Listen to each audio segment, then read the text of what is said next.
हम सारे इंटरव्यूज करके लोगों से बात करके जब निकल रहे थे, धड़ाधड़ लेबनान की तरफ से हिजबुल्लाह ने रॉकेट दागने शुरू किए। आप अपने बेडरूम से देखते हैं कि लेबनान से रॉकेट फायर हो रहा है, रॉकेट आ रहा है, यहाँ से आयरन डोम सिस्टम फायर हो रहा है, हवा में जाके वो खटाक से वो उसको इंटरसेप्ट कर रहा है। देखा होते हुए?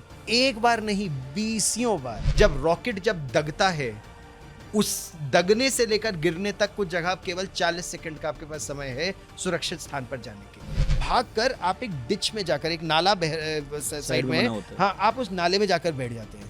और नाले में जाके हेलमेट में और बुलेट प्रूफ जैकेट पहनने का भी मेरे पास समय नहीं था। घरों में या बंकर होता है, कैफेज में, होटल्स में, जहां आप जाते हैं, और वहाँ कमरे का दाम इस पर भी निर्भर करता है कि बंकर से कितनी दूर आपका कमरा है। और उसको इतने मोटे मोटे लोहे के दरवाजे कि आपने बंद कर लिया अंदर से, तो न्यूक्लियर अटैक का भी उस पर असर नहीं हो सकता। इस तरह से वो बना। और वहाँ मेयर साहब बैठे थे, और वहाँ उनके मेयर साहब बैठे थे। नेतन्याहू कितनी सुरक्षा में रहते। पिछले साल मैं वहाँ था, तो एक किसी ने कहा मैं तुम्हें गाजा ले जा तो सकता हूँ, लेकिन उसको आप, वो एक तरह से वन वे टिकट का खतरा है। रॉकेट जो लेबनान दागता है उसकी कीमत $200, $300, $400, बिल्कुल। लेकिन जो आयरन डोम के रॉकेट उसे रोकते हैं वो $50,000 का एक रॉकेट है, और वो आपको 20 तो मतलब हिजबुल्लाह एक तरह से रॉकेट, सस्ते रॉकेट दागकर इजराइल को इकोनॉमिकली बैंकरप्ट कर रहा है। उस विमान में 10-15 अलग अलग तरह के रेडार लगे होते हैं, और वो 600-700 किलोमीटर दूर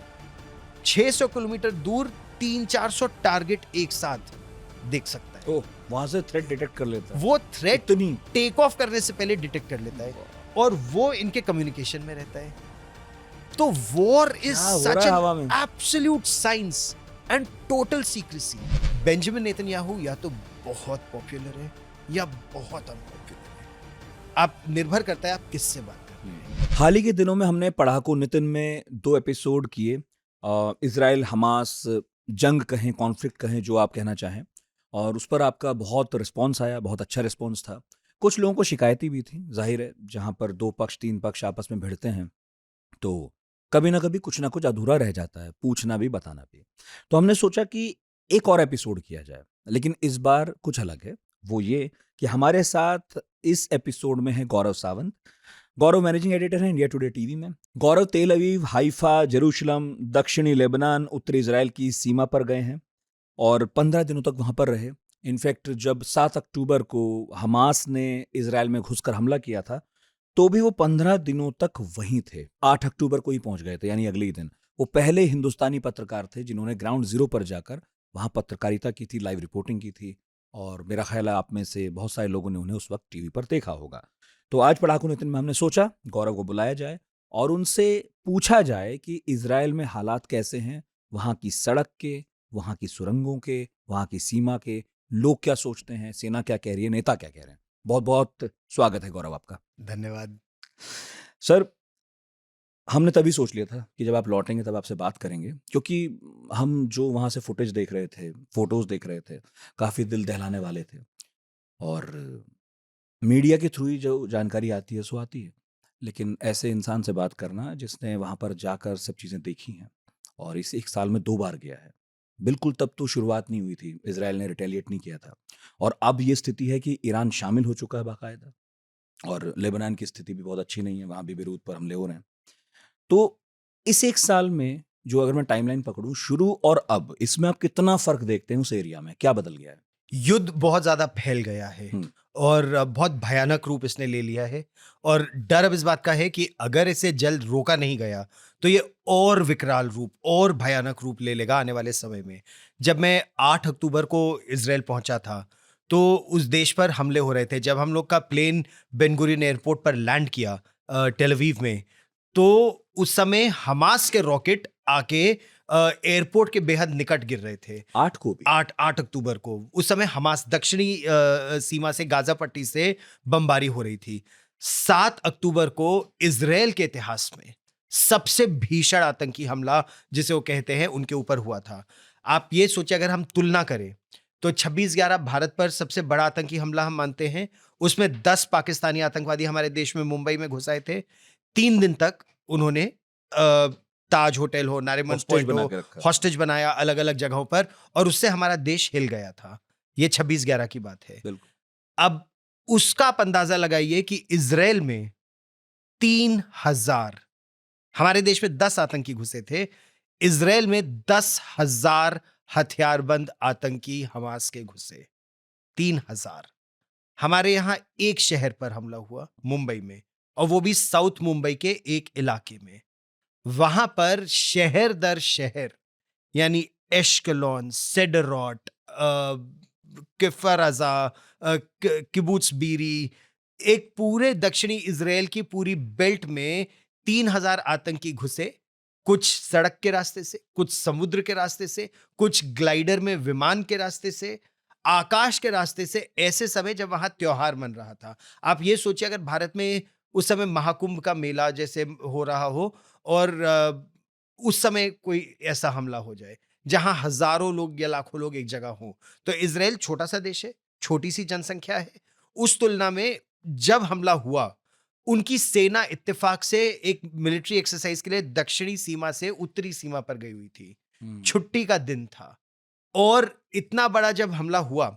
अच्छा, इजराइल में एक और बात जो बहुत विचित्र है, जैसे इस कमरे में आप और मैं बैठे हैं, हम मान लीजिए इजराइल में हैं और उस कमरे से हमारे यहाँ बम चल रहे हो, वो गाजा पट्टी है, केवल ये एक दीवार है, ये बस यही बॉर्डर है।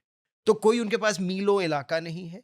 जब रॉकेट जब दगता है, उस दगने से लेकर गिरने तक कुछ जगह केवल 40 सेकंड का आपके पास समय है सुरक्षित स्थान पर जाने के लिए। कुछ जगहों पर 5 मिनट का समय है। टेल अवीव में 1.5 मिनट का या 2 मिनट का समय होता है कि जैसे ही आपने रॉकेट से वो सायरन की आवाज सुनी, आप सायरन की आवाज से अपने बॉम्ब शेल्टर में चले जाइए। लेकिन यहाँ तो जब राइम म्यूजिक फेस्टिवल जहाँ हो रहा था, हजारों लोग खुले में थे। कोई रॉकेट से बचने के लिए किसी जगह पर जाने का उनके पास साधन नहीं था। दूसरा, पुष्पक, जैसे आप ये सोचिए कि ग्लाइडर से लोग आ रहे हैं, बंदूक चलाते हुए आ रहे हैं, भीड़ पर अंधाधुंध गोलियां वो चला तो रहे हैं, फुटेज देखिए, ऐसा लग रहा है है ना? जैसे कोई वीडियो गेम चल रहा है। वैसे लोगों की हत्या हुई। हम्म, और मैं 8 तारीख को जब वहां पहुंचा था, तो एश्कलॉन दक्षिणी पार्ट में और बड़ा अमीरों का इलाका है एश्कलॉन का, मेडिटेरेनियन सी पर, वहां पर मतलब कि यॉट्स और बड़े बड़े हम्म, विलास, उस तरह का इलाका, धनाढ्य लोग जहाँ, अमीर लोग जहाँ हम्म, रहते हैं, वहां के और वहां पर अंधाधुंध गोलियां चल रही थी। सेडरॉट में अंधाधुंध, किस गली में आतंकवादी हैं नहीं मालूम, किस गली में पुलिस वाले हैं नहीं मालूम, और ऐसे वहां ऑपरेशन चल रहे थे। और ऐसी स्थिति में मैं वहां पहुंचा, इत्तेफाक से मेरे पास वीजा था कि मेरे कैमरामैन के पास उस समय नहीं था, तो मैं अकेला गया, कैमरामैन भी मेरे साथ नहीं था, अच्छा, तो कैमरा भी मैं खुद ही कर रहा था। अच्छा, और ऐसी परिस्थिति में अच्छा, कोई टैक्सी वाला वहां जाने को तैयार नहीं था, तो गाड़ी भी मैंने किराए पे ली। आपको परमिशन मिली उन जगहों पर जाने की, जो परमिशन, हमने फुटेज में देखी थी? मतलब कोई कोई परमिशन देने वाला या न देने वाला था ही नहीं। अ, अथॉरिटी कोई एकदम कोलैप्स ही है मामला। जो अथॉरिटी थी वो आतंकवादियों से लड़ रही थी, तो किसी के पास आपसे बात करने का समय नहीं था। और ऐसी परिस्थिति में जब हम गए, तो एक जगह उन्होंने बैरिकेड लगा रखा था कि आप इसके आगे नहीं जा सकते, क्योंकि इसके आगे आतंकियों से लड़ाई चल रही है। हम्म, अच्छा, देखने में हम लोग कुछ हद तक अरब मूल के लोगों की तरह लगते हैं, हम्म, तो वहाँ वैसे ही लोग आपको बड़ी सस्पिशियस निगाहों से देखते हैं। हम्म, लेकिन मैं बहुत बड़ा-बड़ा अपना इंडिया टुडे का जैकेट, एक बुलेट प्रूफ जैकेट, उसपे इंडिया टुडे बहुत बड़ा-बड़ा लगा। इंडिया के प्रति बहुत प्यार है वहाँ के लोगों में। हम्म। तो इंडिया देखते ही एक तो आपको आपसे प्यार से बात करते हैं, अच्छा, और दोनों ही तरफ है इस मामले में हाँ, तो। हाँ, बहुत अच्छी, खुशकिस्मती है। बहुत अच्छी बात आपने कही, बिल्कुल सही कहा नितिन आपने। हर तरफ इंडिया के प्रति बहुत लगाव है, हम्म, चाहे फिलिस्तीनी हो, चाहे इज़राइली हो, चाहे ईरान हो, चाहे इराक हो। और मैं इन इस हर जगह से रिपोर्ट कर चुका हूँ। मैं इराक से रिपोर्ट कर चुका हूँ, मैं ईरान से रिपोर्ट कर चुका हूँ, मैं लेबनान से रिपोर्ट कर हम्म। चुका हूँ, और यहाँ इज़राइल से तो कर ही चुका हूँ। हर जगह भारत के प्रति बहुत इस पे लगाव मैं आ है। जाऊंगा अभी इस बात पर, लेकिन ये बताइए, ये इसका कारण क्या है कि भारत को लेकर कोई दुराव नहीं है? एक तो ऐतिहासिक संबंध हमारे बहुत ओके। अच्छे हैं, और एक सिविलाइजेशनल टाइज हमारी, मतलब जब सिंधु घाटी की सभ्यता के समय से आप लीजिए, तो जो हमारा नाम भी है ना, हिंद, तो हम लोग को क्या बोलते हैं, हम लोग जब जब मैं किसी अरब कंट्री में जाता हूँ, इजिप्ट में गया या लिबिया में गया रिपोर्ट करने के लिए, तो हमको क्या बोलते थे, सहाफी अल हिंदी। अल हिंदी। तो हम सहाफ़ी अल हिंदी हैं, जर्नलिस्ट फ्रॉम इंडिया। यस। तो अल हिंद के प्रति उनके मन में बहुत लगाव है, सिविलाइजेशनल। और भारत, क्योंकि इस ज़माने में नॉन अलाइन्ड हमारी नीति थी, अब तो हमारी मल्टी अलाइन्ड नीति है। तो जब नॉन अलाइन्ड हमारी नीति थी, तो हम इन सभी देशों के साथ थे। हम फ़िलिस्तीन के भी मित्र हैं, इज़राइल के साथ मित्रता के बारे में मैं आपको विस्तार से और बताऊँगा प्रश्न आने पर। इज़राइल के साथ हमने अगर औपचारिक संबंध पहले स्थापित नहीं किए, लेकिन 60 के दशक में, 70 के दशक में कभी भी भारत पर कोई आपदा आई ना, चीन के साथ युद्ध हुआ, तो इज़राइल हमारी मदद के लिए था, जबकि हमारे पास बिल्कुल, डिप्लोमैटिक संबंध उनके साथ बिल्कुल। औपचारिक तौर पर 90 नहीं के थे। बाद बने हमारे तो। हाँ, हुँ, 90 के बाद बने, लेकिन तब उन्होंने हमारी मदद की। 71 के समय उन्होंने हमारी मदद की, कारगिल के समय तो करगिल में। खुले तौर पर हाँ, उन्होंने बिल्कुल। हमारी मदद की। तो भारत और इज़राइल के बीच एक बहुत अच्छा हुँ, बहुत घनिष्ठ संबंध है और विश्वास के संबंध हैं। हुँ। तो आई थिंक ये सिविलाइजेशनल टाइज़ हमारे उस पूरे रीजन के साथ बहुत अच्छे और हैं। मतलब हमने डिप्लोमैटिकली कोई गलती नहीं की इस तरह से। उस रीजन में हम बिल्कुल भी दुश्मन नहीं। किसी के नहीं बने अभी तक। हम दुनिया में हम किसी के दुश्मन नहीं हैं। नहीं, हम भारतीय उपमहाद्वीप में तो फिर भी हमारा टकराव चलता है। वो लेकिन उनकी गलती की वजह से, हमारी गलती की हम वजह से नहीं। मतलब पर अ, मैं यही बोल रहा था कि हाँ, डिप्लोमैटिकली हमने जो भी वहाँ पर पॉलिसी अपनाई अभी भी, हाँ, उसमें हम किसी के दुश्मन नहीं हैं। बिल्कुल तो नहीं एट है। लीस्ट हमारे लिए सेफ है, हम कभी भी जाते हैं तो। कभी मतलब सुनने को आया नहीं कि किसी के साथ ईश्वर की कृपा जब तक है, हुँ, हम सुरक्षित हैं। तो ये भारत के साथ बहुत अच्छे संबंध हैं। हुँ, तो जब मैं वहाँ पहुँचा, हुँ, तो ये टेरर अटैक उस समय चल रहा था। तो वो हमको लाइव रिपोर्ट करने का मौका मिला। उसी के बाद इज़राइल की जो काउंटर ऑफेंसिव था, वो हमारे सामने मेरे सामने शुरू हुआ और एक तस्वीर जो पूरे विश्व में स्पेशली सोशल मीडिया पे बहुत वायरल हुई हुँ। कि मैं अपना जो मोजो किट है, mobile journalism kit, mojo kit पर एंकर कर रहा हूँ और बिल्कुल मेरे पीछे एक के बाद एक के बाद एक करीब 50-60 मरकावा टैंक एक के वो पीछे जा रहे एक थे। निकल रहे थे। Now been this is a dugout gun position. It's a proper artillery gun position where one, two, three, four, five, six, seven, 8 guns, which means this is an important position. These 8 guns are now targeting Hamas strongholds. और वो सारे Gaza पट्टी की तरफ जा रहे थे। और मतलब मैंने आधे घंटे आज तक पर उस समय एक शो एंकर किया, फिर आधे घंटे इंडिया टुडे पर एंकर किया और 1 घंटे तक टैंक और बख्तरबंद गाड़ियाँ और ट्रक निकलते ही जा रहे थे। तो वो दिखा रहा था कि किस इंटेंसिटी के साथ इज़राइल काउंटर ऑफेंसिव शुरू करने वाला है। अच्छा चूँकि आप पत्रकार के तौर पे आपसे सवाल पूछ रहा हूँ, आप वहाँ थे, तो जो बाकी दुनिया के कौन-कौन पत्रकार आपको वहाँ देखने को मिले, जो अगले 1, 2, 3 दिन में वहाँ पहुँचे? सब लोग पूरे पूरी विश्व दुनिया से, के लोग थे वहाँ? पूरे विश्व से सारे बड़े छोटे चैनल में न्यूज़पेपर, डिजिटल, और अब तो डिजिटल बहुत ज़्यादा फैल गया है, यूट्यूब, पॉडकास्ट, मतलब इतने ठीक। पत्रकार वहाँ तो पहुँचे। कोई गाइडलाइंस मिलती हैं आप लोगों को इस वहाँ पर वक़्त? इज़राइल की सरकार ने फिर एक रजिस्ट्रेशन सिस्टम शुरू किया कि अगर आपको स्पेशली मिलिट्री एरिया में जाना है, तो आपको उनके साथ रजिस्टर करना ज़रूरी है। जेरूसलम में उनका विदेश मंत्रालय है, तो क्योंकि वो हम लोग को जर्नलिस्ट वीज़ा मिलता है, तो जर्नलिस्ट वीज़ा पर आप वहाँ जाके विदेश फिर 1 दिन, मतलब आप ये सोचिए कि मैंने गाड़ी किराए पे ली, खुद गाड़ी चलाने के लिए, क्योंकि टेल अवीव से कई बार टैक्सी वाले जाने को तैयार नहीं होते थे। ट्रेन जाती थी, रेलवे स्टेशन तक तो आप पहुँच जाते थे, लेकिन रेलवे स्टेशन से अगर आपको 30 किलोमीटर दूर जाना है, तो आप पैदल तो जा नहीं सकते, टैक्सी कोई ले जाने को तैयार नहीं है। 2 दिन तो मैंने 1 आध दिन लिफ्ट भी ली लोगों से, कभी किसी और पत्रकार के साथ, कभी कुछ। फिर मैंने देखा विदेशी पत्रकार सब गाड़ियाँ हायर करते हैं, 3-4 पत्रकार मिलकर एक गाड़ी हायर कर लेते हैं, एक जगह एक अपार्टमेंट हायर करके रह लेते हैं। हुँ। तो अब इत्तेफ़ाक से क्योंकि मैं अकेला था, तो मैंने एक गाड़ी हायर की और इंडिया टुडे में नौकरी करने का एक ये लाभ बहुत मिलता है आपको कि फंड्स की वो उस तरह से कोई समस्या नहीं है। तो मैंने टेस्ला गाड़ी, इलेक्ट्रिक गाड़ी हायर की और उसका फ़ायदा ये था कि एक तो आप पेट्रोल का पैसा बचा लेते हैं हुँ। और चार्जिंग स्टेशंस इज़राइल में हर जगह बहुत बहुत है। है, बहुत है।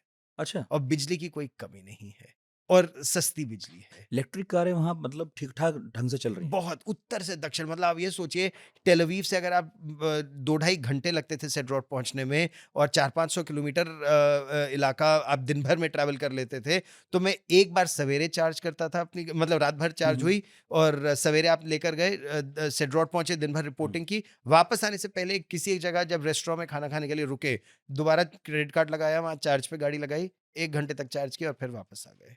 वाह! तो ये बड़ा लाभ होता था। तो जब आप वहाँ पहुँचे थे, मैं पूछ रहा था हाँ, और लगातार मिसाइल के हमले हो रहे थे।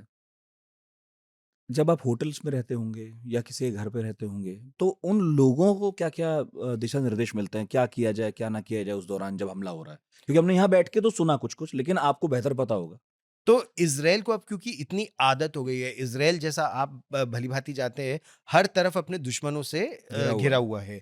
तो हर घर में, लगभग हर घर में वहाँ बंकर है और बंकर भी एक ख़ास प्रकार से बनाए जाते मतलब हैं। लगभग क्यों? क्या वहाँ पर जैसे वहाँ पे अथॉरिटी होती होगी, हाँ, वो उन घरों को इजाज़त देती होगी कि आप बंकर ज़रूर बनाएँ, तभी वो तभी आपका घर तैयार होगा। लेकिन जो लोग मल्टी स्टोरेड बिल्डिंग्स में रहते हैं, तो मल्टी स्टोरी बिल्डिंग्स के बेसमेंट में तो बंकर है, लेकिन कई बार आप 20वें माले से बेसमेंट तक अगर मान लीजिए केवल 2 मिनट का वार्निंग है, तो आप नहीं पहुंच पाएंगे। तो उन बिल्डिंग्स में सीढ़ियां इस तरह की बनाई जाती हैं कि जो सीढ़ियों का इलाका है वो कंक्रीट, ऐसा बॉम्ब प्रूफ एक तरह से होता है। तो कभी भी अगर बम फट रहा हो या रॉकेट गिर रहे हो, आप स्टेयरकेस में जाके बैठ जाइए और स्टेयरकेस सुरक्षित रहेगा। वहां की अथॉरिटीज के निर्देश से घरों में या बंकर होता है, कैफेज में, होटल्स में, जहां आप जाते हैं। और वहां जैसे इस बार मैं हाइफा गया, तो मैंने सबसे पहले ये नहीं देखा कि मेरा कमरा कैसा है, मैंने सबसे पहले होटल में चेक इन करने से पहले देखा बंकर कैसा है। और वहाँ कमरे का दाम इस पर भी निर्भर करता है कि बंकर से कितनी दूर आपका कमरा हुँ। है। ये मैं यही मैं जानना चाहता था कि हिंदुस्तान और इज़राइल में इस मामले में कितनी भिन्नता होगी? अरे हम लोग ना, क्योंकि यहाँ तो कोई कहेगा कि भई मेरी खिड़की से कैसा दिखता है, मैं उसके हिसाब से पैसे दूँगा। हाँ, वहाँ तो ज़ाहिर है कि वहाँ जान का खतरा है, तो पहले बंकर दिखाओ। नहीं हाँ, और खिड़की के मतलब नेचुरली सी फेसिंग वहाँ हुँ, मेडिटेरेनियन सी, जैसे हुँ, हाइफा में हुँ, जिस जहाँ मैं रह रहा था, हुँ, वहाँ से आपको बहुत सुंदर पूरा हाइफा बे नज़र आता है, मेडिटेरेनियन सी नज़र आता है। हुँ, वहाँ भारत की बड़ी भूमिका है हाइफा पोर्ट में, बिल्कुल। और देखने में बहुत सुंदर। लेकिन आप अपने बेडरूम से देखते हैं कि लेबनान से रॉकेट फायर हो रहा है, रॉकेट आ रहा है, यहाँ से आयरन डोम सिस्टम फायर हो रहा है, हवा में जाके वो खटाक से वो उसको इंटरसेप्ट कर आपने रहा है। देखा होते हुए? एक बार नहीं, बीसियों बार। हुँ, और बस ये होता है कि आपको भागना होता है उसी समय बंकर में, क्योंकि मैंने कई बार अपने कैमरे पे उस तस्वीर को कैद किया, कैद करते-करते मैं भाग रहा फिर था ये अपना। लालच रहता होगा कि मैं इसे कवर कर लूँ, मतलब उस समय लालच ये रहता है कवर भी कर लूँ और जान भी जान भी बची बचाओ। रहे। और कई बार ये लगता है कि चलो एजेंसी वाले कवर कर लेंगे, मैं जान बचा लेता हूँ। हाँ, मतलब वहाँ पर मतलब आम पत्रकारिता तो है नहीं वो। उसमें तो ये है कि आपको फैसला करना है बहुत जल्दी। हाँ, एक जो सबसे एक भयावह जो स्थिति थी, मैं कुछ मित्रों के साथ लेबनान की जो सीमा है, हुँ, उत्तरी इज़राइल में, मैं हाइफ़ा शहर में रह रहा था। वहाँ से करीब 2.5 घंटे, और वहाँ की सड़कें बहुत अच्छी हैं हुँ, और बहुत तेज़ आपका आपका मूवमेंट होता है। तो मैं हाइफ़ा से नॉर्दर्न मोस्ट टिप इज़राइल का जो है, जहाँ से दक्षिणी लेबनान शुरू हो जाता है, वहाँ पर उनकी 2 डिवीज़न फ़ौज तैनात हो गई थी। वहाँ पर मैं पहुँच गया रिपोर्ट करने के लिए। अच्छा, इस बार पिछले साल तो मैंने रजिस्टर करा लिया था एज़ अ फॉरेन जर्नलिस्ट। इस हुँ। बार तो क्योंकि मैं युद्ध के बीचों-बीच पहुँचा, जब बिल्कुल ईरान ने मिसाइलें दाग तो दी थी, पीक उसके पर थे। बाद तो जेरूसलम जाके रजिस्टर कराने का समय ही नहीं था। मैं सीधा बॉर्डर पर पहुँच गया। इत्तेफ़ाक से पिछले साल क्योंकि मैं काफ़ी समय रहा था, कई सेना में मित्र भी बन गए थे, तो मैंने उनको फ़ोन करके बोला, "मैं आ गया हूँ, अब आपसे कहाँ मिलूँ?"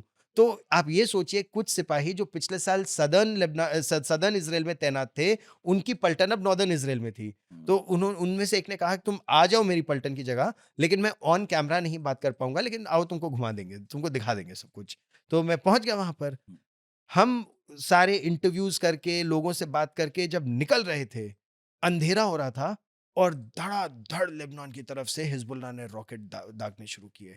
और ये वो 45 सेकंड वाला समय है कि जब आपका एयर रेड सायरन सुनाई दिया, 45 सेकंड में धप, धप, धप आपके आस-पास आके रॉकेट गिरने लगे। क्योंकि जो आयरन डोम सिस्टम है, वो कुछ रॉकेट्स को तो रोक सकता है, हर रॉकेट को तो नहीं रोक पूरी तरह सकता। नहीं रोक सकता ना। और आप ये हुँ, सोचिए, रॉकेट जो लेबनान दागता है, हुँ, उसकी कीमत $200, $300, $400, बिल्कुल। लेकिन जो आयरन डोम के रॉकेट उसे रोकते हैं, वो $50,000 का एक रॉकेट है। और वो आपको बीसियों, तो मतलब हिज़बुल्लाह एक तरह से रॉकेट, सस्ते रॉकेट दागकर इज़राइल को इकोनॉमिकली बैंकरप्ट कर रहा है। हुँ, वो तो इज़राइल इतना अमीर देश है कि वो फिर भी वो साल भर इसलिए से बचा ऐसा हुआ है। कर हुँ, पा रहा है। लेकिन आर्थिक कॉस्ट उन पर बहुत है अपने लोगों की जान बचाना। इसीलिए उन्होंने एक नई नीति शुरू की है। जो रॉकेट घरों पर गिर सकता है, बिल्डिंगों पे गिर सकता है, स्कूलों पर गिर सकता है, उन रॉकेट्स को तो रोकते हैं। जो खुले मैदान में गिर रहा है, उसको वो नहीं रोकते, वो गिरने देते हैं। और डिटेक्ट कर लेते हैं इतनी जल्दी? डिटेक्ट कर लेते हैं। वो अगेन टेक्नोलॉजी उनके पास ट्रैजेक्टरी हाँ। इतनी ज़बरदस्त है कि वो, उनके रेडार्स जितने लगे हैं कि वो रॉकेट दगा, वो वेपन लोकेटिंग रेडार एक तरह से होता है ना, जो वो ट्रायंगुलेट कर लेता है कि अगर इस ट्रैजेक्टरी पर दगा, हुँ, तो ये कितनी ऊपर जाएगा, किस इंटेंसिटी से जा रहा है और कहाँ के कहाँ गिरेगा। गिरेगा? तो वो विदिन सेकंड्स एआई का इस्तेमाल और कंप्यूटर का इस्तेमाल, आपको सेकंड्स में पता चल जाता है कि यहाँ गिरेगा। फिर उन्होंने देखा कि अच्छा, आप ये सोचिए स्प्लिट सेकंड डिसीजन कैसे उन्हें लेने पड़ते हैं। और कई चीज़ें तो ऑटोमैटिक है कि आपका रॉकेट खुले में गिर रहा है लेबनान का, तब तो वो उसको गिरने देंगे। लेकिन अगर किसी बिल्डिंग के आस-पास या बिल्डिंग के ऊपर गिर रहा है, तो आयरन डोम फायर करेगा। आयरन डोम भी कहाँ कहाँ नहीं लगा के रखे इन्होंने, हम्म, जबरदस्त है इनका सिस्टम। तो मैं आपको नहीं वो इंसिडेंट बता रहा था, वो हम्म, मिडवे रह गया। हम्म, तो 45 सेकंड का आपके पास समय होता है। मैं गाड़ी चला रहा था और एकाएक वो एयर रेड सायरन सुनाई दिया। मेरे आगे गाड़ियां, और सारी गाड़ियां आप सोचिए 100 150 किलोमीटर प्रति घंटा की रफ्तार से की स्पीड से चल रही हैं। एकाएक सारी गाड़ियां सड़क के किनारे होती हैं और आपको स्प्लिट सेकंड वो करना होता है, वरना आप आगे की गाड़ी में भिड़ जाएंगे, या अगर हमने बहुत जल्दी ब्रेक लगा दिया तो पीछे की गाड़ी जो काफिला में आ रही है वो आपको मार देगी। तो सारी गाड़ियां सड़क के किनारे पे लगाई और भागकर, इत्तेफाक से मेरा कैमरा उस समय ऑन था, भागकर आप एक डिच में जाकर, एक नाला साइड साइड में में बना है, होता है। हाँ, आप उस नाले में जाकर बैठ जाते हैं। हम्म, और नाले में जाके हेलमेट पे और बुलेट प्रूफ जैकेट पहनने का भी मेरे पास समय नहीं था, तो मेरा हेलमेट और बुलेट प्रूफ जैकेट गाड़ी में ही रखा था। भाग के उस नाले में बाकी उन लोगों के साथ मैं भी गया, और मैं उस समय लाइव था आज तक पर, जैसे कि मैंने ऐसे उसको ऑन किया और इत्तेफाक से वहां पर शो पर आ रहे थे, और हम लोग नाले में बैठे रहे अगले 40 मिनट तक, क्योंकि 40 मिनट तक दबा दब वहां से फायरिंग होती रही, और यहाँ से रिटेलिएटरी फायर भी हुआ। अच्छा, इनके F-16 और F-15 लड़ाकू विमान उसी सेकंड उड़ते हैं, और जहां से फायर आ रहा है वहां जाते हैं। टपाक से वहां पर बमबारी शुरू कर देते हैं। या इनके ड्रोन जो हम्म, अनमैन्ड कॉम्बैट एरियल व्हीकल जिसे कहते हैं, इनके यूकैव्स, हम्म, 35,000 फीट की ऊंचाई पर लॉइटर कर रहे होते हैं वाह। बमों के साथ। और जैसे ही देखा ठीक है उस जगह से आ रहा है, पटाक से वहां फायर किया, उस जगह को ध्वस्त कर दिया और अब तो फुटेजेस आती हैं उसकी, बाकायदा। उसको देख के लगता है कि मतलब सच में जो मैं शुरू में कह रहा था कि वीडियो गेम जैसा एहसास होता ये है कि फ्यूचरिस्टिक कहीं सच हो वॉरफेयर, रहा है, नहीं हो रहा है, पता नहीं झूठ है सच है, किसी ने बना दिया है, एआई से है। नहीं, सब हम लोग वहां देख रहे थे। बाप रे। तो बहरहाल यहाँ तो आप इज़राइल में ही गए, मौका मिला आस-पास जाने का? क्योंकि युद्ध तो लेबनान में भी फैल गया है, ईरान में भी है, गज़ा में तो तो ख़ैर है ही। हमारी अलग-अलग टीमें, हुँ, लेबनान में हुँ, अशरफ वानी हमारे हुँ, सहयोगी और आशुतोष मिश्रा, वो दोनों लेबनान में थे। हुँ, गाज़ा पट्टी कोई नहीं जा पा रहा क्योंकि उसकी इजाज़त नहीं है। हुँ, गाज़ा पट्टी से जितनी रिपोर्ट्स आ रही हैं, वो केवल वो लोग जो वहाँ रह रहे हैं, जो वहीं के पत्रकार हैं, वही इस समय भेज पा रहे हैं। अच्छा, जब पिछले साल मैं वहाँ था, तो एक किसी ने कहा मैं तुम्हें गाज़ा ले जा तो सकता हूँ। हुँ, लेकिन उसको आप, वो एक तरह से वन वे टिकट का खतरा है कि आप अंदर तो चले गए, लेकिन अब इज़राइल की इतनी सेना बॉर्डर पे तैनात है, वो आपको वापस नहीं आने देगी। और अगर आप गैर कानूनी तरीके से गए और वापस आए और उन्होंने गोली मार दी, फिर ये होगा यार किसी और के युद्ध में आप बेकार में हुँ। मारे गए। इज़राइल क्यों नहीं जाने देता? क्योंकि अभी तो इज़राइल खुद भी गज़ा में खुले में चल ही रहा है। तो जैसा आमतौर पर होता है कि सेना के साथ लोग जाते हैं, रिपोर्ट करते हैं। अब इसमें प्रॉब्लम क्या है? बहुत सारे लोग लेबनान जा ही रहे हैं। तो लेबनान तो क्योंकि एक बिल्कुल अलग देश है, हाँ। तो नहीं, इज़राइल की सेना के साथ ही जा रहे हैं। कई वो रिपोर्ट्स में देख रहा था केवल मैं। वो हुँ, उनके साथ जो एम्बेडेड जर्नलिस्ट है ना, हुँ, इजरायली पत्रकार, उन्हीं को वो लेकर गए हैं अभी दक्षिणी लेबनान में। इसी तरह गाजा पट्टी भी वो कुछ पत्रकारों को लेकर गए, लेकिन विदेशी पत्रकारों को लेकर नहीं गए हैं। उनके साथ, अच्छा, कहना है उनका ये है, और क्योंकि मैं उनके कुछ ग्राउंड फोर्सेस के संपर्क में लगातार रहा, उनका ये कहना था कि हमें खुद नहीं पता किस बिल्डिंग की छत से, किस बिल्डिंग की खिड़की से, या जमीन के नीचे कहाँ किस सुरंग से हम पर रॉकेट फायर हो जाएगा। हमारी अपनी जान सुरक्षित नहीं है, तो हम आपकी जान की रिस्पॉन्सिबिलिटी कैसे ले लें? हुँ, इसीलिए हम विदेशी पत्रकारों को नहीं ले जा रहे हैं। हुँ। उनका ये कहना है कि अगर आप यहाँ रेज़िडेंट जर्नलिस्ट हो जाइए, तो हम आपको अपने साथ ले जाएँगे एम्बेड करके। लेकिन ये कितना मुश्किल है उस पत्रकार के लिए जो दोनों, तीनों, चारों पक्षों की कहानी जानना चाहता होगा। कि बड़ा रेस्ट्रिक्शन है कि इधर से आप सब कवर करो, उधर का पता नहीं जहाँ बम गिर रहे हैं इधर से। उधर का केवल वही जो मैंने आपको बताया, वहाँ वही। जो पत्रकार हैं, वो या यूएन एड एजेंसीज़ या इंटरनेशनल एजेंसीज़, और अब क्योंकि ये इतना इंटरकनेक्टेड वर्ल्ड है, हुँ, इसमें अब कोई जानकारी छिप नहीं सकती। हुँ, तो जानकारी तो बाहर आएगी ही आएगी, चाहे आज आए, चाहे कल आए, चाहे परसों आए। इसीलिए गाज़ा पट्टी में जो लोगों का नुकसान हो रहा है जान-माल का, वो भी हम लगातार रिपोर्ट कर रहे हैं। बस हमारा अपना कोई पत्रकार गाज़ा से रिपोर्ट नहीं कर पा कर रहा नहीं है। पा रहे। लेबनान में क्योंकि उनकी इजाज़त है, तो लगातार हमारी टीमें लेबनान में मौजूद हैं। ईरान ने इजाज़त नहीं दी हुँ, हुँ, वहाँ से रिपोर्ट करने के लिए, और क्योंकि ईरान भी एक बहुत क्लोज़्ड कंट्री है। हुँ, मैं जब नैम समिट कवर करने के लिए ईरान गया था, उस समय मनमोहन सिंह जी भारत के प्रधानमंत्री थे। तो उस समय आप ये सोचिए, हम प्रधानमंत्री के साथ उनके विमान में, उनके डेलीगेशन में मीडिया टीम की तरह गए हुँ, थे। हुँ, उसके बावजूद हमारी रिपोर्टिंग पर इतने अंकुश थे नाम समिट जबकि हम कवर कर रहे हैं कि ईरान की कोई ना कोई अथॉरिटी आप पर लगातार नजर रखती थी। हालांकि उस समय हम ये रिपोर्ट कर पाए थे क्योंकि वो चाहते थे हम रिपोर्ट करें कि ईरान के कितने परमाणु वैज्ञानिकों की हत्या मोसाद ने कर दी है। तो उसका बकायदा उन्होंने एक प्रदर्शनी लगाई थी नाम समिट के दौरान कि कहाँ-कहाँ इज़राइल ने ईरान के वैज्ञानिकों की हत्या की। कभी बम धमाके से, कभी असैसिनेशन से, कभी सीक्रेट एजेंट्स से। और वो दिखाता है कि इज़राइल की पकड़ कितनी अच्छी है ईरान के अंदर, कि जिस तरह से इस्माइल हानिये को भी तेहरान के राष्ट्रपति भवन के अंदर उन्होंने उसकी हत्या करवा दी। हालाँकि औपचारिक पुष्टि नहीं की है कि नहीं की इज़राइल है। ने कराया। और मैं यही सोच रहा था कि उस वक्त नितिन गडकरी भी यहाँ से गए हुए थे। मतलब ये कितना दुस्साहसिक भी है कि आपको पता है कि वहाँ पर दुनिया भर के बड़े-बड़े लोग पहुँचे हुए हैं, जिनसे आपके संबंध भी हैं, और आप वहाँ पर एक ऐसा ऑपरेशन अंजाम दे रहे हैं। ज़रा 19-20 हुआ तो पता नहीं किस-किस का झगड़ा आपको मोल लेना पड़ेगा। सही बात है। लेकिन वो करते हैं। वो करते और याहिया सिनवार का हाल ही में फुटेज देखा, हैं। हाँ। जिस तरह से हुआ। हम लोग उस समय, हाँ, मतलब ये सोचिए, देखिए बेंजामिन नेतन्याहू ने ये प्रण कर लिया था 7 अक्टूबर के बाद। और पूरे देश ने एक तरह से, हालाँकि वहाँ पर भी इज़राइल एक प्रजातंत्र है और बहुत सशक्त प्रजातंत्र है। वहाँ पर भी हर तरह की आवाज़ें हैं। वहाँ पर भी इस तरह के लोग हैं जो बेंजामिन नेतन्याहू का विरोध कर रहे हैं। और वहाँ तो अभिव्यक्ति की स्वतंत्रता की अगर बात करें तो वहाँ तो वर्दी वाले लोग भी सड़कों पर उतर आए थे 7 अक्टूबर से पहले। अभी युद्ध से पहले वही बिल्कुल नेतन्याहू पूरे के वकील और पूरी सिविल सोसाइटी नेतन्याहू के खिलाफ ही थी। स्प्लिट हो गई थी किस बिल्कुल। तरह से वो सत्ता में बने हुए हैं, अब तो उनकी दांत मजबूत से पकड़ी हुई है सत्ता नहीं, उन्होंने। और अब तो बहुत मजबूत हो गई है उनकी पकड़। जिस तरह से अब उन्होंने अपने तो देश के हर दुश्मन को एक तरह से मार दिया है। इस्माइल हानिये से लेकर, याह्या सिनवार से लेकर, हसन नसरल्ला से लेकर, मोहम्मद अकील से लेकर, आबिद सुरूरी से लेकर, उन्होंने मतलब हसन सुरूरी से लेकर हर दुश्मन को। मैं यही सवाल आपसे पूछना चाह रहा था, हालांकि इस तरफ इस बार पॉडकास्ट पॉडकास्ट में नहीं जाना चाहता था। एक बात बताइए कि नेतन्याहू का पॉलिटिकल सपोर्ट कम हो रहा था 7 अक्टूबर से पहले। इसके बाद इस 1 साल में इज़राइल ने जो कुछ देखा, आप वहाँ के लोगों से भी मिलते रहे होंगे। यहाँ बैठकर मुझे लगता है 2 विचार होंगे। पहला ये कि नेतन्याहू हमारा हीरो है और उसने हमारी सुरक्षा की है। इस 1 साल में ज़बरदस्त ऑपरेशन चलाया, हमने सबको मारा। दूसरा ये भी हो सकता है कि जब सब धीरे-धीरे शांत हो रहा था और एक हमला हुआ भी अगर 7 अक्टूबर का, तो उसको एक लिमिटेड रिटेलिएट आप करते और शांति जैसे चल रही थी चलने देते, उसे स्थापित कर लेते, और ऐसी एक लंबी वॉर ना छेड़ते जिसमें ईरान भी शामिल हो गया और अब तरह-तरह के प्रेशर हैं। तो नेतन्याहू खराब ही नेता हैं, अब तो इन्हें हटना ही चाहिए। 2 तरह के लोग होने चाहिए ना, 2 तरह के विचार दिखे वहाँ पर, या दूसरा विचार कमज़ोर है, पहला मज़बूत हो गया है कि नेतन्याहू हीरो हैं? तो यहूदियों के बारे में कहा यह जाता है, इज़राइलियों के बारे में, कि अगर 2 यहूदी एक जगह हैं, तो वहाँ 3 विचार ज़रूर होंगे। इतना वहाँ पर डिबेट चलता है। हुँ। और मतलब वहाँ का डिबेट सुनने में, वो कैमरे के सामने चाहे उतना डिबेट ना करें, लेकिन जब हम काम-वाम खत्म करके वहाँ बैठते थे ना, और जब मैं वहाँ पहुँचा तो एक तो उनके त्योहार, बहुत धार्मिक प्रवृत्ति के लोग हैं वहाँ पर जो विश्वास करते हैं।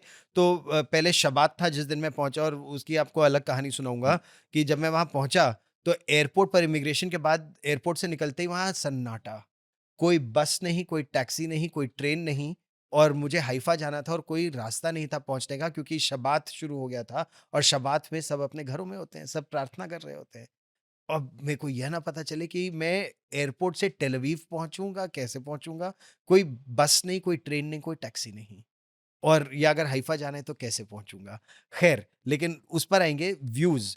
बेंजामिन नेतन्याहू या तो बहुत पॉपुलर है या बहुत अनपॉपुलर है। आप निर्भर करता है आप किससे बात कर रहे हुँ। हैं। वो अपने ही देश में या सुपर हीरो है इस समय, या सुपर विलेन है। ये आप पर निर्भर करता है। और मैं अपनी रिपोर्ट्स में इसीलिए दोनों साइड की स्टोरीज़ अपने दर्शकों को देता था कि पर जो बंधकों के परिवार हैं, हुँ। उनका ये कहना था, जो देना है दो, हुँ। जो देना है, हमारे परिवार हुँ। वापस ले आओ। हुँ। और ऐसे भी एक मैंने पत्रकार का इंटरव्यू किया वहाँ पर, जो जिनकी आयु 100 वर्ष और 10 महीने है। 100 वर्ष और 10 महीने, अभी भी पत्रकारिता कर रहे हैं। उनका एक वीकली पॉडकास्ट आता है और एक उनका वीकली टेलीविज़न शो आता है, इनके नाम के आगे इस आयु में। सीनियर जर्नलिस्ट लिखना चाहिए, वो सच्चा सीनियर जर्नलिस्ट है। असल में वो सीनियर वो है। जर्नलिस्ट हैं और वो हॉलोकॉस्ट सर्वाइवर हैं। बाप! वो नाज़ी कैंप में बंधक के रूप में रहते हुए और कैसे भागकर इंग्लैंड पहुँचे उस ज़माने में 1945 से पहले। और अब उनकी 100 वर्ष आयु है और अभी भी पत्रकारिता कर रहे हैं। आपको नाम याद है उनका? हाँ, हाँ, मैंने उनका इंटरव्यू किया था नहीं तो और बाद में बताइएगा, मैं चाहूँगा कि बाद में कुंदन जो है, हाँ, उसका ज़िक्र ज़रूर उसमें और डाल उनकी दें। फ़ोटो लोग मेरे हाँ, मेरे इंस्टाग्राम एक में बार सब यूट्यूब पे देखें, हाँ, सुनना मेरे बड़ा इंस्टाग्राम में उनका मैंने इंटरव्यू किया हुँ, और जहाँ मैं उनसे मिला, मैं उनसे हुँ, एक पुलिस मेमोरियल सर्विस में पहली बार मिला, तो वहाँ पर कैमराज़ अलाउड नहीं थे। लेकिन मैंने बोला इतना बड़ा मौका मैं छोड़ूँगा तो नहीं। मैंने इसी मोबाइल फ़ोन से हुँ, उनका इंटरव्यू किया, नाटक पर करके क्योंकि मेरे पास ना माइक था उस समय वहाँ तो मेरा एक मित्र पुलिस वाला था जो पिछले साल 7 अक्टूबर के काउंटर ऑफेंसिव में वो शहीद हो गया था वहाँ पर इज़राइली पुलिस का और वो मेरा मित्र 7 अक्टूबर के बाद जब 11 अक्टूबर तक ये 3-4 दिन चलते रहे थे। मैं इत्तेफ़ाक से जब मैं आपको बता रहा था जब मैं वहाँ पहुँचा तो किसी को जानता था नहीं। इत्तेफ़ाक से कुछ पुलिस वाले मिले, उनमें से कुछ मित्र बन गए, कुछ किसी से बातचीत शुरू हुई। उनमें से एक लद्दाख आ चुका था, भारत आ चुका था छुट्टियों में, घूमने। तो लद्दाख की बात काफ़ी हुई उनसे। तो ऐसे ही इनसे मित्रता हो गई और नंबर्स एक्सचेंज हो गए। फिर मुझे पता चला कि उनमें से एक शहीद हो गया था हुँ, ऑपरेशन में। तो जब इस साल मैं गया तो उनकी शहादत पर 1 साल की बरसी उनकी वहाँ पर थी। तो मैं उस बरसी में मुझे हुँ, आमंत्रित किया गया, मैं वहाँ बरसी में गया। जब उनके परिवार को पता चला मैं वहाँ पहुँचा हुआ था, तो वहाँ पर ये सज्जन भी मिले 100 वर्ष के पत्रकार। तो हुँ, मैंने उसमें उनका इंटरव्यू किया। उनका कहना है कि बेंजामिन नेतन्याहू बहुत कमज़ोर है। उनका ये कहना है कि गाज़ा पट्टी में उनको घुसकर तब तक याह्या सिनवार मारा नहीं गया था। घुसकर याह्या सिनवार को मार देना चाहिए हुँ, और इत्तेफ़ाक से वही हुआ उसके हुँ, कुछ हफ्तों बाद। हुँ, तो इस तरह से वहाँ पर ओपिनियन बहुत डिवाइडेड है कि अगर चुनाव होंगे कि बेंजामिन नेतन्याहू आएँगे या नहीं, अब हो सकता है आ भी जाए। अब ईरान पर वार करने के बाद और इतना ज़बरदस्त वार करने के बाद कि ईरान चाहते हुए भी कराह नहीं सकता, हुँ, कि उससे ईरान की इज़्ज़त कम हो जाएगी अगर कराहा। तो ये जिस तरह हमने पाकिस्तान को बालाकोट में मारा कि पाकिस्तान चाहते हुए भी नहीं रो सकता, वो बस यही कहता है कौवे मारे और मतलब पेड़ कह नहीं गिराए। सकते कि हो गया। हाँ, वो कह नहीं सकते। तो अब यही स्थिति दुर्भाग्यवश ईरान की भी है। हम तो चाहते हैं सब हमारे दोस्त हैं, शांति से रहें, लेकिन जो वहाँ स्थिति बनती जा रही है, देख-देख के बहुत दुःख हो रहा है। देखिए, भारत का पक्ष यही रहा है मध्य पूर्व में भी, क्योंकि अभी मैं रूस में था, कज़ान में, हाँ, आप तो बताइए। कज़ान में ईरान के नए राष्ट्रपति मसूद पेज़ेश्कियान, जी, वो प्रधानमंत्री नरेंद्र मोदी से जिनको मिलने थोड़ा नरमपंथी माना जाता है। वो बहुत प्रोग्रेसिव हैं, हुँ, वो बहुत मॉडर्न उनका आउटलुक है ऐसा कहा जाता है। हुँ, और मैंने उनसे एक प्रश्न भी पूछा था हुँ, कि आपकी यात्रा कैसी रही? आपकी प्रधानमंत्री नरेंद्र मोदी से भेंट कैसी रही? मुलाकात कैसी रही? तो उन्होंने बोला it was a very good meeting. अब मैं तो विस्तार से इंटरव्यू करना चाहता था लेकिन यही है कि उनकी सिक्योरिटी ने उसकी इजाज़त नहीं दी और फिर ईरान का ये कहना था कि आप राष्ट्रपति को सड़क पे चलते थोड़ी इंटरव्यू कर सकते हैं। मेरा तो प्रयास यही था कि वो हमारे प्रधानमंत्री से मिलने आए थे, मुझे इसके बारे में पता था, मैं बाहर वेट कर रहा था। तो जब वो निकल कर आ रहे थे, वो हमारे प्रधानमंत्री के ही होटल में आए मिलने उनसे। तो इंटरव्यू हो जाता उनसे। तो उनका जो मत है ना, वो शांति की तरफ आगे बढ़ने का है क्योंकि वो ईरान में विकास लाना चाहते हैं। वो ईरान वही। को एक मॉडर्न कंट्री बनाने के लिए आगे बढ़ना वो वॉर चाहते में हैं। नहीं फँसना चाहते। 40 साल के ईरान, इराक प्रतिबंध देख लिया उन्होंने। वहाँ पूरे देश ने देख लिया। ईरान-इराक युद्ध ने मतलब मैं इराक से भी रिपोर्टिंग कर चुका हूँ। इराक और ईरान नष्ट हो गए थे वो 8 सही, साल जो युद्ध चला था। वही। पूरी आबादी मेल पॉपुलेशन उनकी तो कितनी 30 खप गई साल थी। पीछे चले गए। हाँ, किसी तरह से अब लाइन पे आए हैं। इतने बिल्कुल, सैंक्शंस के बाद एक और बिल्कुल। युद्ध में फँसना तो मतलब कोई नहीं चाहता। अगली कई पीढ़ियों को गड्ढे में डालना है। लेकिन अब उन दोनों ही देशों के पास विकल्प नहीं है, ओके। क्योंकि अब ये नाक की लड़ाई है। इसीलिए देखिए ना कितना स्ट्रैटेजिक ऑफेंसिव दोनों तरफ से हो रहा है। अगर उन्होंने 180 मिसाइलें दागी, तो सिविलियन एरियाज़ पे नहीं दागी। इन्होंने अगर अटैक किया, तो बहुत स्पेसिफिक मिलिट्री टारगेट्स पर अटैक किया और ऐसा अटैक किया कि पूरा एयर डिफेंस सिस्टम एस-300s और एस-300 आप ये सोचिए भारत के पास एस-400 सिस्टम है, हुँ, रूस का ही। हुँ, एस-300 भी बहुत अच्छा सिस्टम है, लेकिन एस-300 को पूरी तरह से ध्वस्त कर दिया। और वो जो ऑफेंसिव था इज़राइल की वायुसेना में भी कुछ अधिकारियों को मैं जानता हूँ। तो उनसे मैंने पूछा कि आपका ऑब्जेक्टिव क्या है? तो वो डायरेक्टली मीडिया से और वो भी ख़ास तौर पर फॉरेन मीडिया से नहीं बात करना चाहते। तो उनके यहाँ भी ना वो अपने एनालिस्ट के थ्रू आपसे बात करते हैं। तो उनके एनालिस्ट के थ्रू जो जानकारी मिली जो एक्स एयरफोर्स ऑफिसर्स हैं या एनालिस्ट हैं, उनका ये कहना था कि एक कॉन्सेप्ट होता है सियाड, हुँ, एक कॉन्सेप्ट होता है डियाड। हुँ, SEAD is suppression of enemy air defences और DEAD is destruction of enemy air defences. तो 100 विमान, आप ये सोचिए कितनी शक्ति है इज़राइल की। इज़राइल ने कुल मिलाकर 125 विमान, 120 to be precise, fighter jets, mid air refuelers, एवैक्स, ये 3-4 एयरबेसेस से टेक ऑफ करते हैं, एक के बाद एक, हथियारों से लदे। अच्छा, जैसा आप जानते हैं नितिन, एक कॉन्सेप्ट होता है एविएशन में, जब आपका प्लेन टेक ऑफ करता है, तो आपके पास विकल्प ये होता है, क्योंकि भार सीमित होता है हवाई जहाज में, बिल्कुल। खासतौर पर लड़ाकू विमान में, तो आप ज्यादा हथियार लेकर उड़ना चाहते हैं हम्म, या ज्यादा ईंधन लेकर उड़ना चाहते हैं, आप बिल्कुल, दोनों नहीं कर दोनों सकते। नहीं कर सकते। लेकिन दूरी इजराइल और ईरान की लगभग 2000 किलोमीटर की है, तो 2000 किलोमीटर उड़ना और 2000 किलोमीटर वापस आना, तो आपको 4000 किलोमीटर का ईंधन भी चाहिए। अगर आप 4000 किलोमीटर का ईंधन लेके उड़ेंगे तो आप हथियार लेके नहीं उड़ कम। सकते। आप मैक्सिमम हथियार लेकर उड़ना चाहते हैं, तो ये लोग मैक्सिमम हथियार लेकर बहुत कम ईंधन लेकर उड़ते हैं। फिर एक सुरक्षित जगह पर इनके मिड एयर रिफ्यूलर्स होते हैं। अच्छा। तो मिड एयर रिफ्यूलर्स हवा में ईंधन भरते हैं। हम्म, हवा में ईंधन भरने के बाद ये टारगेट को हिट करके सीधा मिड एयर रिफ्यूलर के पास वापस आते हैं, फिर ईंधन फिर भरते रिफिल हैं। करते हैं और फिर वापस आके लैंड करते हैं। लेकिन जो इनका दुश्मन होगा, उसका सबसे पहले गोल होगा कि मैं मिड एयर रिफ्यूलर को ही गिरा दूं। अगर मैं हवा में इनका मिड एयर रिफ्यूलर गिरा दूं, तो इनके प्लेन आगे आ ही नहीं पाएंगे, आ जाएंगे तो वापस नहीं आ पाएंगे। वापस नहीं तो आएंगे। जैसे जापानीज एयरफोर्स ने सेकेंड वर्ल्ड वॉर में किया था, तोरा तोरा तोरा तोरा तोरा, हम्म, कि उनके जितने विमान आए, वो पर्ल हार्बर पे उन्होंने अटैक किया, लेकिन इतना ही ईंधन था कि वो बस वन वे जाए। बस गए खत्म। तो विमान खुद मिसाइल गिराने के बाद खुद खुद भी मिसाइल रॉकेट हो ही बन जाते गया। थे। हाँ, हाँ। लेकिन इसराइल ने तो ये हाराकीरी नहीं किया, ये तोरा तोरा तोरा नहीं किया, हम्म, कम ईंधन के साथ उड़े। उस मिड एयर रिफ्यूलर की सुरक्षा के लिए उसके चारों ओर एक सुरक्षा कवच करीब 10 विमानों का होता है, ओहो। कि कोई उसको ना टारगेट कर दे।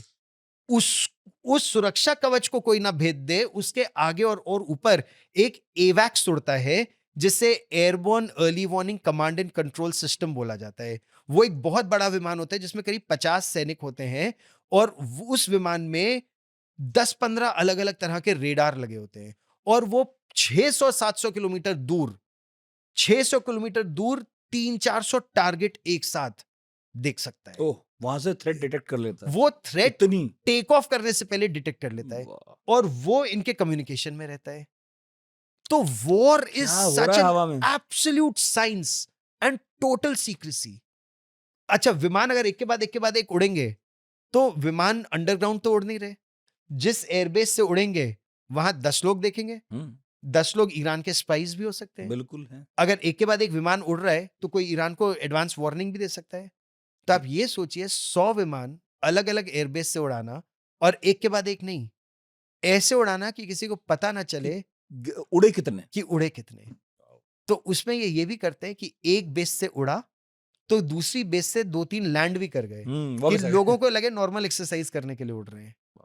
इतना कॉम्प्लेक्स इनका एयर ऑपरेशन था, जिसके बारे में उन्होंने मुझे बहुत सी जानकारी, क्योंकि मैं उनके साथ घंटों, मेरे पास और कुछ करने को नहीं होता था। मतलब उनका टीवी भी मेरे को समझ नहीं आएगा, सब हिब्रू भाषा हिब्रू में, चल रहा है। तो समझ नहीं आएगा। वहाँ कोई सिनेमा हॉल आप जा नहीं सकते, कोई किसी से मिलने जा नहीं सकते। तो मैं अपना सारा फ्री टाइम भी आर्मी, एयरफोर्स, नेवी के साथ गुजारता था। और वो फिर जब आप फ्री टाइम पर बात करें उनसे, तब वो आपको काफ़ी चीज़ें तब बताते ढंग हैं। से बताता है। हाँ, असली बात तब बताता तब है। असली बात बताते इंटरव्यू हैं। में कौन बताता है। तो उस समय उन्होंने मुझे बताया कि किस तरह उनके ऑपरेशंस प्लान होते हैं, और क्योंकि मैं योम किपुर वॉर के बारे में और 6 डे वॉर के बारे में, उनके इतिहास के बारे में सब जानना चाहता था, कि कैसे हुआ कैंप डेविड अकॉर्ड, पुराने युद्ध कैसे जीते। तो वो जब आप उनका इतिहास जानना चाहे ना, तो वो फिर आपको, और जब कहानी सुनाना सबको अच्छा लगता है, तो जब आप चाय पर, कॉफी पर, या एक ड्रिंक के बाद 4 सवाल पूछे, तो वो भी खुलकर आपको बताते हैं। तो उस समय फिर आपको जानकारी मिलती है कि इस तरह से उन्होंने सबसे पहले इराक में और सीरिया में जितने एयर डिफेंस सिस्टम्स ईरान के आसपास थे, पहले उनको ध्वस्त किया। तो जो पहले 10-12 विमान गए, उन्होंने ईरान, इराक और सीरिया, वहां पर सारे S-300 सिस्टम्स को ध्वस्त किया। वो वापस आए। इससे पहले कि ईरान जाग जाता, उससे पहले जो सप्रेशन के लिए इज़राइल की वायुसेना के इलेक्ट्रॉनिक वॉरफेयर सिस्टम जो होता है, जैमर्स, उन्होंने सारे ईरान के रेडार जैम कर दिए। जब रेडार जैम हो गए, तो उनको पता ही नहीं चला कितने विमान आ रहे हैं। तो पहले आपने suppression of enemy air defence किया, फिर आपने सप्रेशन के बाद उसको पूरी तरह से डिस्ट्रॉय किया, फिर आपके अगले विमान गए, एयर बेसिस को टारगेट किया, उनको टारगेट किया जहां पर रॉकेट और मिसाइल बनते हैं। रॉकेट और मिसाइल में सॉलिड फ्यूल जहां डलता है वो भी उसको डिस्ट्रॉय किया कि अगर वो सॉलिड फ्यूल ही नहीं डाल पाएंगे मिसाइलों में तो मिसाइलें। और ये सारी जानकारी है इनके पास। अरे क्या इंटेलिजेंस है मोसाद, मतलब अगर वो राष्ट्रपति भवन के अंदर घुसकर इस्माइल हानिया को मार सकते हैं तो आप सोच सकते हैं किस तरह की और अब तो ये इंटेलिजेंस। बात हो ही रही थी कि शायद याहिया सिनवार भी गद्दार है, शायद ये भी गद्दार है, शायद वो भी गद्दार है। अब तो सबकी बात होने ही लगी। अब देखिए हसन नसरल्ला को मार दिया, याह्या सिनवार को मार दिया, उसको जो अभी नया नया उनका वो हाँ, बना नया है, बना था। नई नई और वो जो हम्म। सैफुद्दीन बना था उसको मार दिया। मतलब आप बनते ये ही मार सोचिए दिया। कितने सीक्रेट लोकेशंस पर इनके बेसेस थे, वो पेजर अटैक किस तरह से किया। वो तो पिछले 1 साल में जो 7 अक्टूबर के बाद जो अपनी भूल सुधारी उन्होंने, उसमें पूरी तरह से ध्वस्त कर दिया उन्होंने ईरान के दोनों हाथों को, हमास और हिजबुल्लाह। आप कोई किस्सा-विस्सा सुना रहे थे, बीच में टोक दिया? पूरा कर लीजिए, मैं दूसरा सवाल पूछता हूँ नहीं तो। नहीं, उस समय तो मैं आपको ये बता रहा था हाँ। कि कैसे वो आर्मी, नेवी और एयरफोर्स के कोऑर्डिनेटेड ऑफेंसिव होता है। वाह! तो कोऑर्डिनेटेड ऑफेंसिव मैं असल में हाइफा में जब था, तो जैसे हमारे यहाँ किसी राज्य का मुख्यमंत्री होता है, वहाँ पर एक तरह से वहाँ का मेयर अच्छा, शहर सर्वे का मेयर सर्वा होता है। सर्वे सर्वा हुँ। वो चुनकर आता है और बहुत पावरफुल होता है। तो मैंने किसी से कहा था कि इनसे मिलवा दो मेयर से, एक हुँ। इंटरव्यू कर लिया जाए, हाइफा पे रोज़ रॉकेट और बम गिर रहे हैं। हुँ। तो उन्होंने मेयर से पूछा, तो उन्होंने बताया कि आज तक चैनल हिंदी का है और हुँ। लेकिन दुनिया का सबसे बड़ा चैनल है। 67 मिलियन सब्सक्राइबर्स यूट्यूब पर आज तक के हुँ, हैं। हुँ। ये दुनिया में किसी के और पास टीवी नहीं है। अलग। हाँ, टीवी अलग। तो उन्होंने हुँ। चेक किया, बस 67 मिलियन सब्सक्राइबर्स बहुत बड़ी बात होती है। जिस देश की कई आबादी सारे इज़राइल आ जाएँगे उसमें। हाँ, जिस देश की आबादी 10-20 मिलियन होती है हाँ। तो उन्होंने बुला लिया। हुँ। उनसे जब मैं मिलने पहुँचा, तो आप ये सोचिए मेरी गाड़ी ऐसे सड़क पर हाँ। रुकी। सड़क से पहली बिल्डिंग, फिर दूसरी बिल्डिंग में पहला तहखाना, दूसरा तहखाना, ओह! तीसरा तहखाना और तीसरे तहखाने से अंडरग्राउंड एक जगह चलकर आप ये सोचिए एक पूरा कमांड एंड कंट्रोल सिस्टम जिसमें, और वो उसकी भी मैंने तस्वीरें डाली और आज तक और इंडिया टुडे पे स्टोरी भी की। वहाँ पर करीब 100 बड़े-बड़े टीवी लगे हैं। उन 100 बड़े-बड़े टीवी में पूरे 5000 कैमरा जो पूरे शहर के एक-एक नुक्कड़ को दिखाते हैं। कोई डार्क स्पॉट नहीं है पूरे। कितना नीचे? 4 लेवल धरती के नीचे, 3 लेवल तो बड़ा क्लियरली, वहाँ उनका कमांड पोस्ट है जहाँ पर वो रह रहे हैं। दुनिया बिल्डिंग ऊपर बनाती है, बिल्डिंग नीचे बनाती है। हाँ, तो अच्छा ये ऊपर 4 माले ऊपर हाँ, और 6 माले उतने नीचे। नीचे बनाते, उससे ज़्यादा हाँ, नीचे बनाते हैं। हाँ।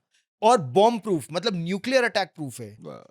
दुनिया का पहले सबसे डीपेस्ट अंडरग्राउंड पहले हम कहते थे यूक्रेन में है। मैं हुँ। वहाँ से भी हुँ, रिपोर्ट कर हुँ, चुका हुँ, हूँ। हुँ। लेकिन अब इज़राइल ने जेरूसलम में बनाया है, वो 3 लेवल नीचे धरती के नीचे जाकर, और उसको इतने मोटे-मोटे लोहे के दरवाजे कि आपने बंद कर लिया अंदर से, तो न्यूक्लियर अटैक का भी उस पे असर नहीं हो सकता। इस तरह से वो और बनाते वहाँ हैं। मेयर साहब बैठे थे। और वहाँ उनके मेयर साहब बैठे अब थे। नेतन्याहू कितनी सुरक्षा में रहते होंगे, हाँ, कोई आइडिया? और मैं हालाँकि मैंने उनका भी इंटरव्यू माँगा था, तो हुँ। आई होप वो भी मिल जाए। और आप ये सोचिए कि वो मेयर साहब का जब मैं इंटरव्यू कर रहा था, तो उन्होंने मुझे पूरा समझाया किस तरह से वो हाइफा की ही नहीं, पूरे उत्तरी इज़राइल की सुरक्षा इस समय, वहाँ आर्मी के लोग, नेवी के लोग, एयरफोर्स के लोग, होमलैंड सिक्योरिटी, हुँ। एक्सटर्नल सिक्योरिटी, इंटेलिजेंस, आयरन डोम सिस्टम का अलग, आप सोचिए कितने घेरों में उनका सुरक्षा चक्र है। अगर आप आयरन डोम सिस्टम की बात करें जिसके बारे में पूरी हुँ, दुनिया जानती हुँ। है, तो हम लोग सिर्फ आयरन डोम कहते हैं। लेकिन आयरन डोम तो सिर्फ टारगेट से 20 किलोमीटर तक आपकी रक्षा करता है। 20 से 50 किलोमीटर की रक्षा के लिए उनके पास एक डेविड स्लिंग अलग सिस्टम है। 50 किलोमीटर से 150 किलोमीटर के लिए उनके पास एक एरो 2 सिस्टम है। 500 किलोमीटर दूर टारगेट को ध्वस्त करने के लिए एरो 3 पेट्रियट मिसाइल, और उसके बाद उनके लड़ाकू विमान अलग। तो तब पहुँचता है आयरन डोम तक। तब यहाँ तक एक खतरा आता है। तो जो इज़राइल की, जो ईरान ने मिसाइलें फायर की, हुँ। उन मिसाइलों का हुँ। केवल एक छोटा-सा अंश देश तक पहुँच पाता है, क्योंकि जैसी मिसाइल दगती हैं, जो लड़ाकू विमान पिछले 6 घंटे से आकाश में है, या जो ड्रोन यूकैव्स हैं, वो मिसाइल के दगते ही उसको वहाँ ध्वस्त कर देते हैं। अब फिर भी सुरक्षा इनको लगी कमज़ोर है, तो अमेरिका ने, और आपने अमेरिका की भूमिका के बारे में पूछा था, अमेरिका ने अपना जो वो मिसाइल डिफेंस सिस्टम है, हुँ, हुँ, अमेरिका ने अपना मिसाइल डिफेंस सिस्टम भी अब जाके यहाँ पर लगा दिया है। हुँ। और उसका फायदा ये उनके 100 एयरमैन भी वहां पर तैनात कर दिए गए हैं। जरूरत पड़ी तो वो एक सिस्टम और लेकर आएंगे।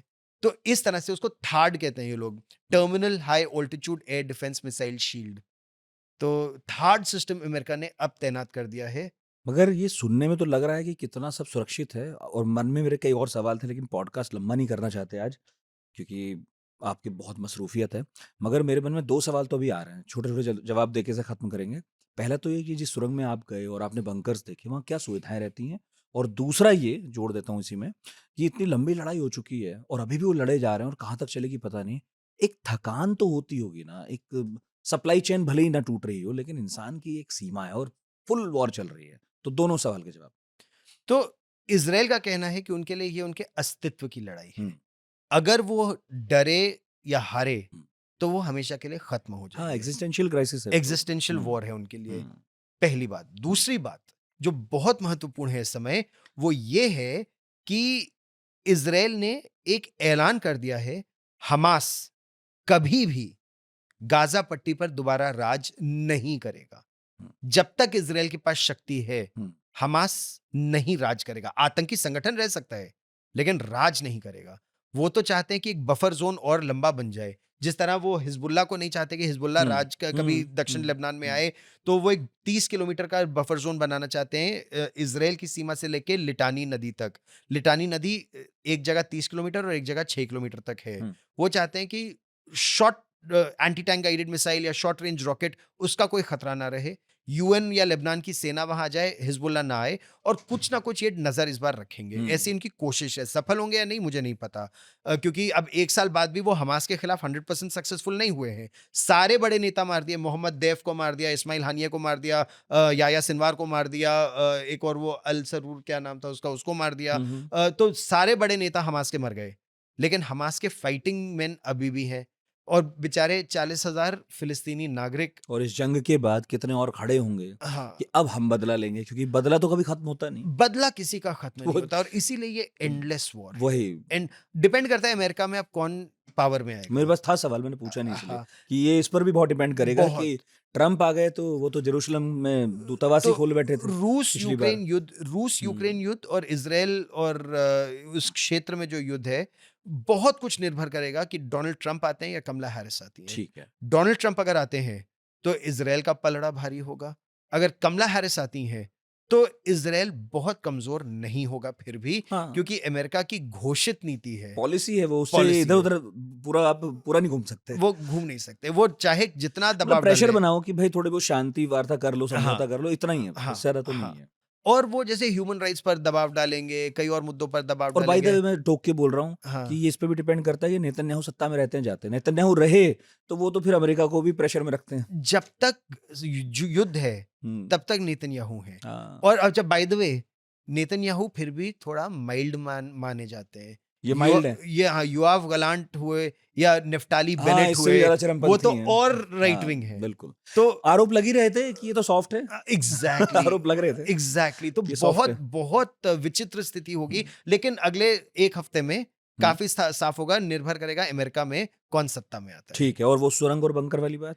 सुरंग और बंकर तो वहां इतने क्या-क्या जबरदस्त रहता हैं। है उसमें? कितने दिन का राशन, पानी महीने भर का लोगों रहता के लिए है। खासकर पूछ रहा हूँ? पानी की व्यवस्था तो समुद्र का पानी खा रहा। आपको याद है एक तस्वीर प्रधानमंत्री नरेंद्र मोदी और मुझे बेंजामिन याद है, मुझे नेतन्याहू याद की है, दोनों समुद्र में बीच पर खड़े खड़े होके थे। हुँ, पानी पी रहे रहा थे। था। हाँ, हुँ, तो वो डिसैलिनेशन प्लांट इजराइल ने वो टेक्नोलॉजी मास्टर कर ली तो है। उनके पास पानी भी है, तो उनके पास अब समुद्र के पानी को वो मीठा बना देते खाने हैं। की कोई दिक्कत नहीं है। खाने की जब तक विदेश से आता रहेगा। अच्छा, अपनी उन्होंने नेगेव डेजर्ट जो कहलाते हुँ, हैं बिब्लिकल समय से अगर आप बिल्कुल देखें, तब से। तो हाँ, उन्होंने मरुस्थल की मरुभूमि को उपजाऊ भूमि बना दिया।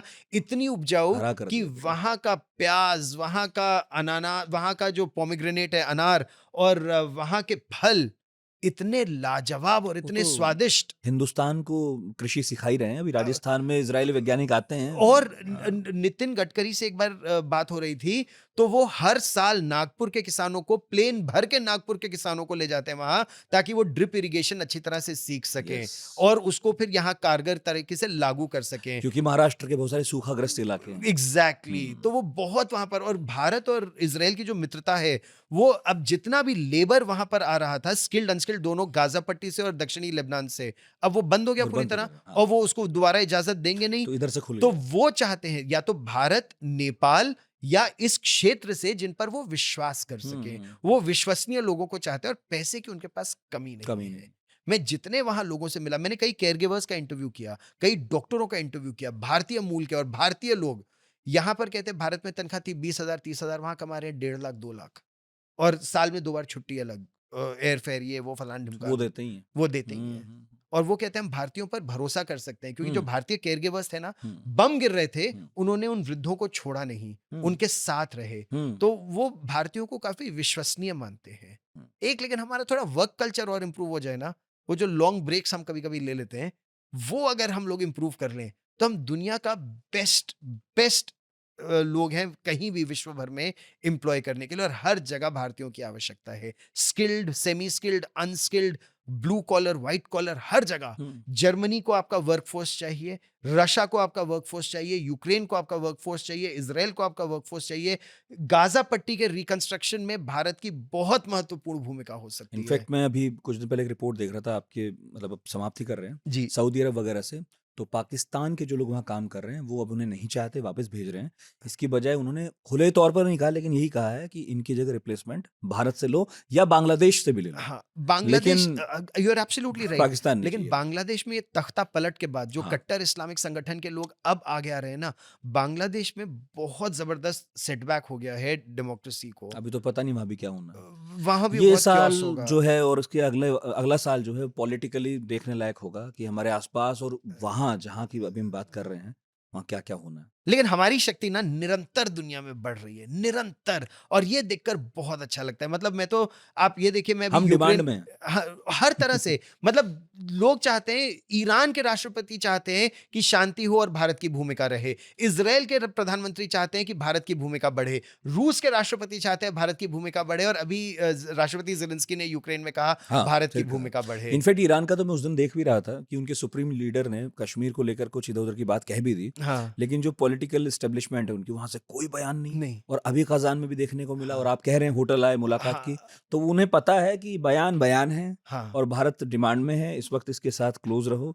और जो अभी आपने एक बहुत अच्छी लाइन बोली, यहाँ कई डिप्लोमेट आते हैं वो आज तक नहीं बोले, आपने कहा कि नॉन अलाइन वाला अपना पॉलिसी रहा, हाँ। अभी क्या है, हम मल्टी अलाइन है। हाँ, ये किसी ने नहीं कहा, हाँ, मैं यही कहता रहा हूँ अभी तक कि नॉन अलाइन थे, अब भी नॉन अलाइन है हम, हाँ, तब भी मल्टी अलाइन थे, अब भी मल्टी अलाइन है हम। हाँ, और अब हम बहुत जबरदस्त तरीके हाँ, से, और अब ये केवल हम प्रयोग नहीं कर रहे बल्कि एक अच्छी पॉलिसी है, अब हम मान भी गए, सफल भी है, नहीं, भारत और के लिए तो है। हम भारत का हित साधते हैं सबसे पहले, बस किसी के साथ मित्रता करें, उसमें मेरा क्या लाभ इंडिया है, फर्स्ट। India first. एग्जैक्टली। तो यही हम लोग की नीति मुझे बहुत अच्छी लगती है, और भगवान की दया से बहुत क्लोज क्वार्टर्स पर देखने को मिली है अब पिछले कई वर्षों में। जैसा संकट इस वक्त दुनिया में है और धर्म संकट में देश की क्या करें क्या ना करें, उसमें कम से कम ये बात सच है कि इंडिया को देखकर अभी ये संतुष्टि है कि हम किसी भी बेवकूफ़ी में नहीं फंसे, किसी भी ना। तरह की हिंसा में नहीं फंसे, और सभी चाहते हैं कि हम भारत के साथ ठीक से रहें। अच्छा, और दुनिया हम पर दबाव कितना डालती है। I know we are all getting very late, लेकिन एक छोटी सी बात मैं आपको नहीं, बताना चाहता हूँ। आप मसरूफ़ हैं, मैं हाँ, तो करता रहूंगा। नहीं नहीं, क्योंकि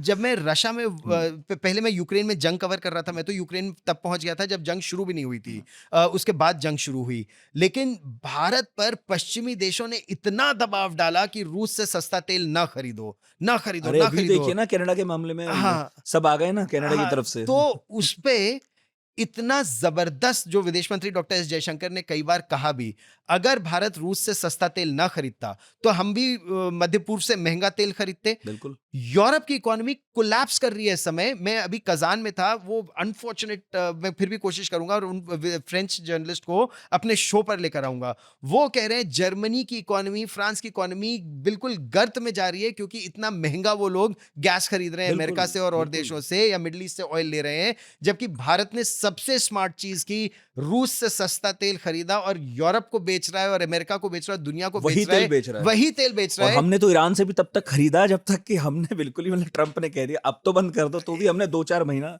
चलाए रखा Exactly. उसे। तो इसमें भारत का हित सदा। ऑब्वियसली। उसी तरह उर्वरक, फर्टिलाइजर, रूस में अथाह उर्वरक है। रूस से वो उर्वरक हमारे किसानों के लाभ के काम आ रहा है, डेवलपिंग कंट्रीज के किसानों के काम आ रहा है। जो वीट है यूक्रेन से, ब्रेड बास्केट ऑफ यूरोप, वो पूरे अफ्रीका के लोगों के लिए और देशों के लोगों के लिए हमारी पहल से, Right. भारत और तुर्की की पहल से बिल्कुल। वो दुनिया को मिल रही मिल है। रहा है। तो आप ये देखिए कि हम केवल अपना विकास नहीं, हम पूरे G20 के समय से पूरे डेवलपिंग वर्ल्ड का विकास देख रहे हैं। पश्चिमी देश केवल अपना स्वार्थ देख रहे हैं और दुनिया ये बात देख रही है। कोविड वैक्सीन के अब समय, एक्सपोज्ड है वो। हाँ, आप सोचिए ना, कोविड वैक्सीन के समय कोई वैक्सीन नहीं दे रहा था। किसी देश का प्रधानमंत्री हमारे देश के प्रधानमंत्री के पैर छुए, ये दुनिया में किसने कहाँ देखा है? और क्यों? क्योंकि जब दुनिया के उनके दोस्त मित्र उनको वैक्सीन नहीं दे रहे थे, भारत उन्हें वैक्सीन दे तब रहा संकट था, में हम सप्लाई कर रहे हैं। क्योंकि आपके लोगों की जान भी उतनी महत्वपूर्ण है जितने हमारे लोगों की Exactly. जान है। तो these are very good things that are happening in the world. Exactly. बहुत बहुत शुक्रिया Gaurav ji, thank you so much. और बात थी ये कि इस वक्त जो वॉर चल रहा है या कॉन्फ्लिक्ट चल रहा है, उसमें गौरव सावंत गए 1 साल में 2 बार। उन्होंने क्या देखा, कितना फर्क है, जमीन पर जाकर, उन गली मोहल्लों में जाकर, उन बंकर में जाकर, और बहुत सारे इंटरव्यूज लिए, हम टीवी पर देखते थे, वहाँ क्या हो रहा है ये समझने की कोशिश की। लेकिन एक सिल्वर लाइनिंग इसमें ये भी है कि ठीक है, वहाँ शांति होनी चाहिए, लेकिन भारत के लिए कम से कम अभी सब कुछ ठीक है, और हम चाहते हैं शांति हो और भारत डिमांड में रहे। India first. दुनिया में बहुत कुछ बदल रहा है, भारत के हित लेकिन सर्वोपरि है। Thank you so much. अगले गुरुवार फिर हाजिर होंगे, फिर किसी नए पॉडकास्ट के साथ। और हाँ, ये वादा भी कि गौरव को एक बार फिर बुलाएंगे, थोड़ा और इत्मीनान से बात करेंगे, बहुत सारे सवाल रहेगा मेरे पास। Thank you.